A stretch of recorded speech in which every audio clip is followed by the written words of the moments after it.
नमस्कार। आज म महान साहित्यकार उपन्यासकार लीलाबहादुर छेत्रीको सस्तो रगत कथा लिएर उपस्थित भएको छु। लीलाबहादुर छेत्री बसाई उपन्यासका कारण असाध्यै चर्चित हुनुभएको लेखक हुनुहुन्छ।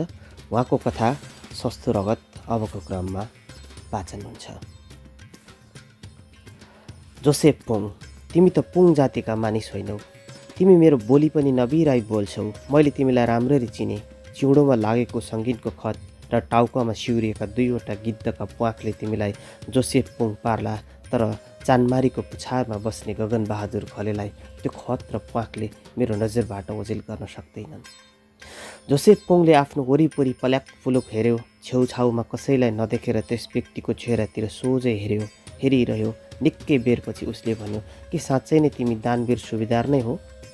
ओहो, हामीले त अघि पनि त्यति बाक्लै एक अर्कालाई देखेका होइनौँ, तर कसरी यति सजिलै एक अर्कालाई चिन्न सक्यौँ? रगतले रगतलाई चिन्ने नै रहेछ क्यार। तर हेर सुबेदार, म त अब जोसेफ पुङ नै हुँ। घले त मर्यो, त्यसैको चिहानबाट पलाएको म पुङ। तर यहाँ धेरै बेर कुरा गर्न ठिक छैन, यिनले देख्लान् भन्ने डर छ। जाउँ ऊ त्यो झाडीमा, त्यहाँ बस्नलाई हरियो चौर छ, मुटु पोख्न सकिने ठाउँ हो त्यो।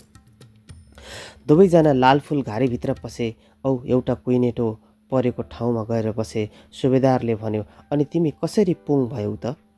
तिमी त विद्रोही पुङहरूसित मिसिएका थियौ रे। आज ती गुप्ती पुङहरूमध्ये धेरैले आत्मसमर्पण गरिसकेका छन्। आत्मसमर्पण गर्ने साथै धेरैले धेरै थोक पाए, धन पाए, मान पाए, ऐस पाए। तिमी पनि पुङ भएर निस्किएपछि त तिमी पनि पुङ भएर निस्किसकेपछि केही त फेला पर्यो होला। जोसेफले लामो सास तानेर भन्यो, हो फेला पर्यो, जीवनको भिख पाएँ, बाँचेकै छु, त्यो के कम र? सुबेदारले बिचैमा अर्को प्रश्न राख्यो, होइन, हाम्रा गोर्खा जवान पनि निकै जसो विद्रोहमा लागेका थिए नि, तिनले त आत्मसमर्पण गरेको पनि थाहा पाइएन, के भयो? विद्रोहमा लागेका थिएनन्, विद्रोहमा लाग्न बाध्य भएका थिए, मै जस्तो। जोसेफ निकै उत्तेजित भयो। नाथु आफैलाई कनिका खान नपुग्ने 4 ठाउँ बसेको चोक्टो लिएर ठुलो हुकुमसित अल्गिन खोज्ने विद्रोहमा हामी के देखेर हाम फाल्ने? ठुलो रुखको आड लागे एक झरी ओतिन्छ, ठुलोबाट चुडिएर मैले स्वराज पाएँ भन्नु, समुद्रको विस्तृत घेराबाट कुवामा हाम फाली यसको सेरोफेरो मेरो भनेर रमाउनु जस्तै हो। त्यो जानेर पनि हामी आफ्नै साझे दरबार भत्काएर सानो कठारीभित्र छिर्ने विद्रोह गर्न बाध्य भयौँ। तिम्रो कुरामा निकै रहस्य भए झैँ लाग्छ घले। तिम्रो हृदय खोलेर राख, मसित डराउनु पर्ने केही पनि छैन। सुबेदार गम्भीर बन्यो। जोसेफले भन्यो, खोल्छु, हृदय खोल्नलाई नै तिमीलाई यहाँ ल्याएको हो। मुटुभरि सास तान्न मन छ मलाई। मुटुको व्यथा अलिक कम्ती हुन्छ कि? सुबेदार, तिमीलाई त थाहा नै छ, घरैको छेउमा विद्रोही पुङहरूका घर अखडाहरूमध्ये एउटा चाहिँ अखडा थियो। उनीहरू राति राति गाउँमा आउँथे। हामीसित रुपियाँ, पैसा, अन्न जे पनि उनीहरूलाई चाहिन्थ्यो माग्थे, अथवा भनौँ लुटेर लान्थे। हामीलाई उनीहरूसित सामेल हुन उक्साउँथे। उनीहरू मलाई भन्थे, हाम्रो स्वराजको विद्रोहमा तिमी मिस हुकुम विरुद्ध लड्न हाम्रो सेनामा भर्ना हौ। तिम्रा जहान बालबच्चा हेरचाह गर्ने हामी जिम्मा लिन्छौँ। स्वराज पाएपछि हाम्रो आफ्नै हुकुम हुनेछ, आफ्नै गद्दी हुनेछ। तिमीलाई हामीले यही भूमिको मान्छे सम्झेका छौँ। स्वराज पाएपछि तिमीलाई समान अधिकार मिल्नेछ, हाम्रै सरह। जोसेफ एकछिन थामियो। त्यसपछि सुबेदारले आफ्नो जिज्ञासा व्यक्त गर्यो।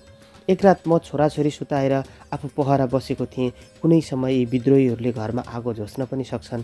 त्यसैले म आधी रात गए मात्र सुत्ने गर्थेँ। गाउँमा जगजगी थियो, बाहिर खस्र्या खुस्रुक सुनियो। मैले दैलोको पुवालबाट चिहाएँ। ती विद्रोही पुङ थिए, सधैँ आउने गरेका थिए। 4 जनाको हातमा चुप्पी थियो, 2 जनाको हातमा पेस्तोल। एकजनाले भन्यो, तिमी आजै हामीसित मिसिनुपर्छ, हाम्रो लडाइँ निकै मच्चिएको छ। हिजो राति हाम्रो ठुलो क्याप्टेन मारिए, हाम्रा राष्ट्रपति पनि हिजोदेखि बेपत्ता भएका छन्। तिमीहरू यही भूमिमा बस्छौ भने हामीलाई सघाउ, होइन भने तिम्रो परिवारसहित हामी तिमीलाई यही माटोमा मिलाउन आएका छौँ।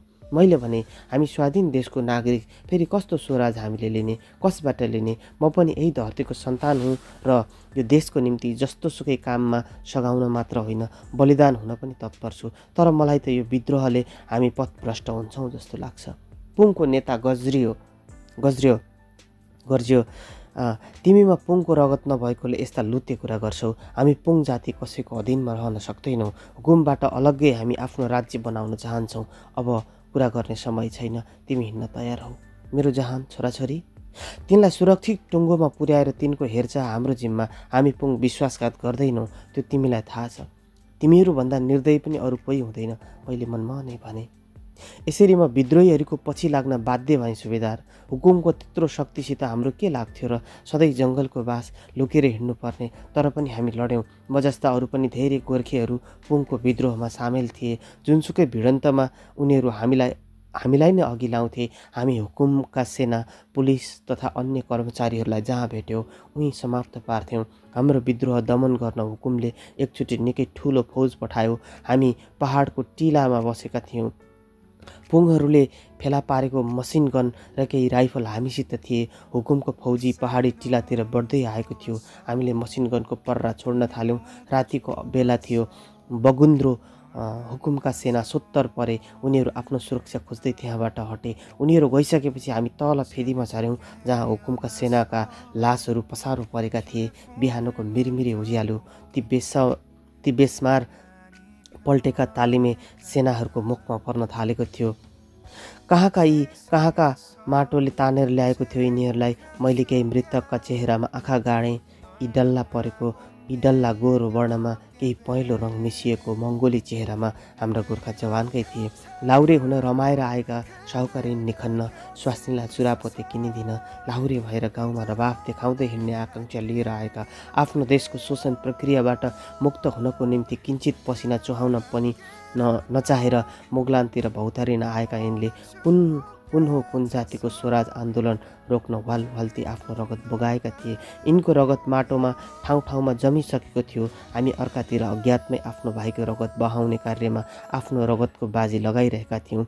यसरी हुकुमको सैन्यको यिनले निकै क्षति पुर्याए। तर हुकुमको शक्ति अगाडि यिनीहरू कति दिन टिक्थे र के खाएर टिक्थे? फेरि यिनकै जतिको ठुलो भाग्यको हुकुमलाई मानि नै राखेको छ। हुकुमले दिएको स्वायत्त शासन व्यवस्था अँगालेर लाभ उठाइराखेका छन्। विद्रोहीहरू शिथिल हुँदै गए। आत्मसमर्पण गर्ने नयाँ नयाँ प्रलोभन पाएर धेरैले आफूलाई हुकुमलाई हात सुम्पे। आज आत्मसमर्पणकारी प्राय सबै सम्पन्न जीवन बिताइरहेका छन्। यो त तिमीले जानेकै कुरो हो सुबेदार। अन्त हाम्रो गोर्खे जवानहरूले आत्मसमर्पण गरेको देखिएन त? सुबेदारले सोध्यो। विद्रोहमा पस्न बाध्य भएका हाम्रा गोर्खाली कति थिए म जान्दिनँ, तर 7 जना मेरो साथीहरूलाई आफूले आत्मसमर्पण गर्नुभन्दा अघि पुङहरूले एउटा गुप्त स्थानमा लगेर निर्मम प्रकारले तिनको हत्या गरे। तिनीहरूको आफ्नो आन्दोलनमा गोर्खेहरूलाई सामेल गरिएको थियो भन्ने कुरा प्रकाशमा ल्याउन चाहँदैनथे। अर्काको वीरतामा आफ्नो नाउँ जोड्न तम्सिएका थिए उनीहरू। त्यसैले 7 जनालाई गोली हानेर मारे। तिनको रगतको भलले त्यो पाखो नै रक्ताम्य बन्यो। मलाई आफ्ना जहान केटाकेटीको एकखेप मुख हेर्ने ठुलो इच्छा थियो। तिनको मायाले म साह्रै कातर बने। आफ्नो जीवनको भिक्षा मागे, पुङहरूको शरण परे अनि उनीहरूले मेरो नयाँ नामकरण गरे। गगन बहादुर घले मर्यो र जोसेफ पुङको जन्म भयो। सुबेदारले ठुलो सास फेर्दै भन्यो, कति सस्तो रगत नेपालीको, जहाँ पनि बगेको छ, जसको निम्ति पनि बगेको छ, जुनसुकैले पनि किनेको छ, जुनसुकैले आफ्नो रगत पानी सरह बगाएको छ। यता पुङले आफ्नो आन्दोलनमा सामेल गराएर गोर्खालीकै रगत बहाए, उता पुङको विद्रोह दमन गर्ने हुकुमको फौजमध्ये मर्ने गोर्खाली नै भए। आफ्नो अथक परिश्रमद्वारा जीविका गरेर यस भूमिको गाउँ बस्तीमा बस्ने गोर्खालीलाई पुङहरूले नै विदेशीको संज्ञा दिएर उत्तिकै मारे। त्यतिले पनि नपुगेर विद्रोहबाट उम्केका गोर्खे पनि बाँच्न पाएनन्। तिनको रगत छिट्टै नै गुप्त बेसीहरूले आफ्नो क्षणिक स्वार्थ रक्षामा बहाए। हाम्रो रगतको मोल नै के छ र? जे जति अलिकति छ भने पनि त्यसलाई बेचेर एउटा विशेष सत्ताधारी, एउटा विशेष शोषक वर्गले नै चयन लुटेको छ। हामीलाई देउताले देउताको थान पुज्न बनाएका देवी थानका हामी बलि हुने बोका हौँ। हाम्रो रगत जिउँदो देउतामा समर्पित छ। अन्त तिम्रा जहान छोराछोरी भेट्यौ? जोसेफले गम्भीर हुँदै बसेको ठाउँबाट उठेर भन्यो, भेटेको छैन, खोज्दैछु। त्यसैले त पुङ भएर पनि बाँचेको छु। के ठेगान भयो र? तिनको रगतले पनि कसैको तिर्खा पो मेटिसक्यो कि? पानीभन्दा त हाम्रो रगत अलि सस्तै पर्छ। सुबेदार पनि आफ्ना दुवै घोडा मुसार्दै उभियो र भन्यो, हाम्रो मात्र के भन्नु हले? यहाँ एक थरीको रगत सस्तो भएको छ, अर्को थरीको निम्ति एक एक श्रेणीका मानिसको रगत पानीभन्दा पातलो भएको छ र अर्को श्रेणीको रगत गैँडाको छालाभन्दा बाक्लो र कडा पनि। सानालाई ठुलाले निलेर बाँचेको छ यो संसार। बलियाले निर्धाको काँध लिस्नो पारेको छ उँभो लाग्ने जसले पनि। सृष्टिको नियमै यस्तै रहेछ क्यारे। जोसेफले बिस्तारै पाइला चाल्यो। त्यसै भनेर चित्त बुझाउनुपर्छ। सुबेदार पनि उसको पछि लाग्यो। यो कथा थियो वीरबहादुर छेत्रीको सस्तो रगत शीर्षकको कथा वाचन गऱ्यौँ। तपाईँलाई कस्तो लाग्यो? मन पर्यो भने लाइक गरिदिनु होला, केही सुझाव भए कमेन्ट दिनुहोला र च्यानललाई सब्सक्राइब गरिदिनु होला। यस्तै यस्तै कथाहरू उपन्यासको साथमा हामी फेरि भेटिनेछौँ। नमस्कार।